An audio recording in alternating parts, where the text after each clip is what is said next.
বীজপুরের বিধায়ক সুবোধ অধিকারীর সহযোগিতায় এবং হালিশহর ও কাঁচরাপাড়া পুরসভার যৌথ উদ্যোগে সূচনা হলো বীজপুর শিল্প সাংস্কৃতিক উৎসব 2024।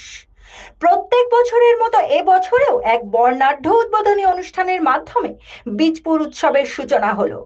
উদ্বোধনী অনুষ্ঠানে উপস্থিত ছিলেন ব্যারাকপুরের সাংসদ পার্থ ভৌমিক, বীজপুরের বিধায়ক সুবোধ অধিকারী, নৈহাটির বিধায়ক সনদ দে, হালিশহর পুরসভার চেয়ারম্যান শুভঙ্কর ঘোষ, কাঁচরাপাড়া পুরসভার চেয়ারম্যান কমল অধিকারী সহ অন্যান্য বিশিষ্টজনেরা। দেখে নেব এই কালে সেই বিশেষ প্রতিবেদন।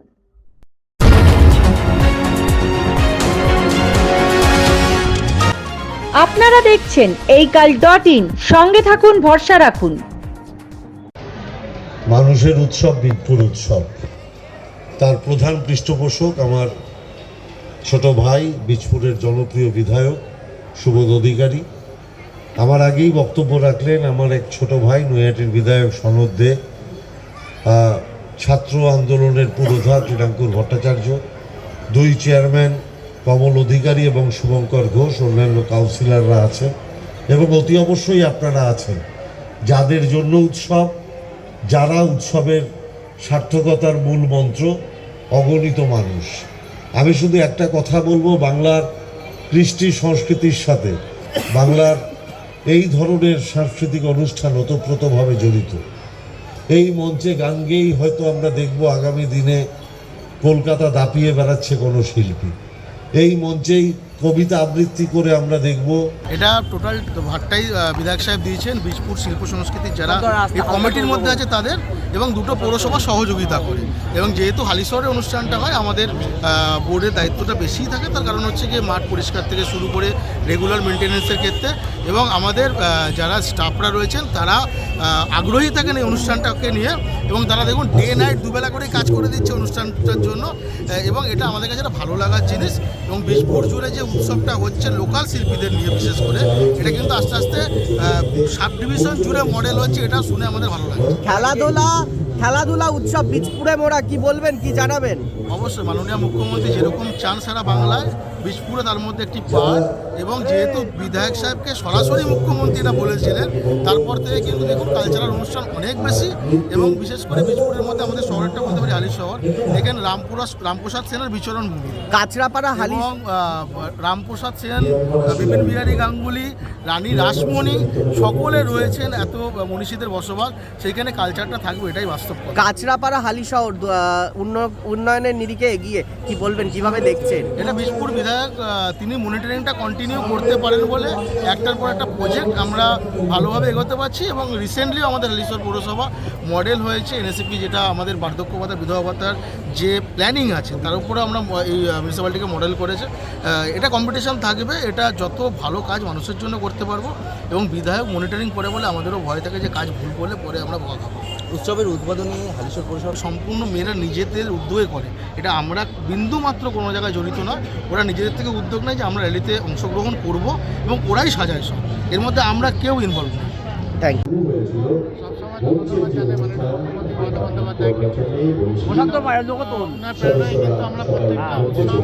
প্রত্যেকটা ফেস্টিভ্যাল আমরা পালন করতে পারি, এবং অল ওভার অল অ্যাক্টিভিটিস, এবং মানুষকে যেভাবে আমরা পরিষেবা ওনার কলকাতা নিউজ অনলাইনটা আমাদের লোগো তো অভিভাবক এবং আমাদের দুই বিধায়ক ছিলেন, আমাদের বিধায়ক এবং বিধায়ক, এবং ছাত্রদের উনি তৃণাঙ্কুর ভট্টাচার্য, এরা সকলেই ছিল।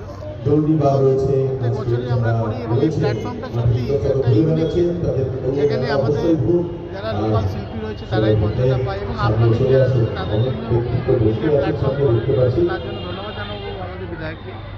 এবং এখান থেকে কিন্তু অনেক ভালো ভালো শিল্পী যারা আছে অন্যান্য দেশে গিয়ে তারা পারফর্ম করছে। ঈশ্বরের কাছে প্রার্থনা করব যারা টোটাল এই 10 দিন ব্যাপী এই দুই সোসাইটি রয়েছে, তাদের যারা কর্ণধার রয়েছে তাদেরকে ভালো রকম সুস্থ রাখুক। এখানে অনেকটা হার্টসিপ, টোটাল 3000 প্রায় 3000 প্লাস টোটাল যারা এখানে রয়েছে পার্টিসিপেন্ট, তারা এখানে পারফর্ম করবে, এবং তাদের একটা জায়গা তৈরি হবে। তো সবসময় ঈশ্বরের আশীর্বাদ দরকার, এবং মাননীয় মুখ্যমন্ত্রী মমতা বন্দ্যোপাধ্যায়ের আশীর্বাদ রয়েছে, এবং লোকাল নেতৃত্বের আশীর্বাদ রয়েছে। ঈশ্বরের আশীর্বাদ মানুষের কল্যাণের জন্য, এবং এখানে শিল্পীদের জন্য এই প্ল্যাটফর্ম আমি চাই যেখান থেকে বীজপুর থেকে আমাদের ভালো শিল্পী উঠুক এবং তারা বীজপুরের নাম আরও গর্বিতভাবে এবং আরও রিনাউন্ড হোক। কাঁচরাপাড়া সাংস্কৃতিক মনস্ক মানুষদের জন্য কি পরিকল্পনা রয়েছে আপনার? আমাদের আরও চিন্তাভাবনা রয়েছে, কারণ অনেকগুলো অর্গানাইজেশন আছে ভাই আমার লোক ঢেকে তারা যাচ্ছে। কিন্তু বিধায়কের সাথে যোগাযোগ করেন, আমাদের সাথেও যোগাযোগ করেন। এবং আপনারা জানেন যে প্লেগুলো, যেগুলো আমরা নাটক বলে থাকি, নাটকগুলো কিন্তু সেই প্লেগুলো কিন্তু অলরেডি স্টার্টেড হয়ে গেছে আমাদের এই কাঁচরাপাড়া হালিশহর এবং নয়াটির মধ্যে তো হচ্ছেই। এবং আপনারা জানেন প্রত্যেক বছরই কিন্তু প্লেগুলো হচ্ছে এবং আমরা আরও কিছু চিন্তা ভাবনা করছি স্কুলগুলোকে একসাথে নিয়ে এসে তাদের মধ্যে একটা কম্পিটিশান করা, কুইজ থেকে শুরু করে নিয়ে এবং যতগুলো প্লেজ আছে প্লেসগুলো হোক, সিঙ্গিং কম্পিটিশন হোক, ওগুলো সবকটা কম্পিটিশান থাকলে বলে কী হবে আরও বেশি ইমপ্রুভ করবে, আরও নিজেকে বেশি স্ট্যাবলিশ করতে পারবে এবং স্টেটের এবং কান্ট্রির নাম আরও বেশি রিনাউন্ড করতে পারবে। প্রধান উদ্যোক্তা সুবোধ অধিকারী মহেশ্বর আমার নয়, আমাদের সাংসদ, ভুল সংশোধন করে দিলাম সকলের পক্ষ থেকে। অন্যতম বিধায়ক, নৈহাটি বিধায়ক, আমার প্রিয় মানুষ সনদ দে সহ, হালিশহরের চেয়ারম্যান সোনাই, কাঁচরাপাড়ার কমলদা সহ প্রত্যেকটি সিআইসি এবং কাউন্সিলর গণদের আমার অনেক অনেক শুভেচ্ছা। এবং যারা এই অনুষ্ঠানটা অর্গানাইজ করছে, আমি জানি শিল্প সংস্কৃতির তরফ থেকে একটা দারুণ টিম এখানে অর্গানাইজ করছে, আমি তাদের জন্য একটা জোরে হাততালি চেয়ে নেব। কারণ শোভনলাল রাহার প্রতিবেদন এই কাল।